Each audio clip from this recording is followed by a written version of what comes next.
Here I have a Craftsman lawnmower, washer, 20-inch, 6.0.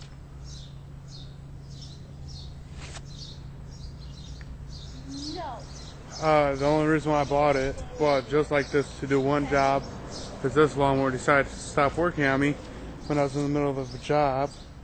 But I fixed that one, so I don't need this one anymore. This wheel here is a little messed up, but still cuts just fine. Haven't had a problem with it. Bagger, that one's self-propelled bagger, all that, so that's why I'm keeping that one, not this one. Little rust on the deck, but not bad. Haven't even checked it out underneath myself. Oh, that's pretty good.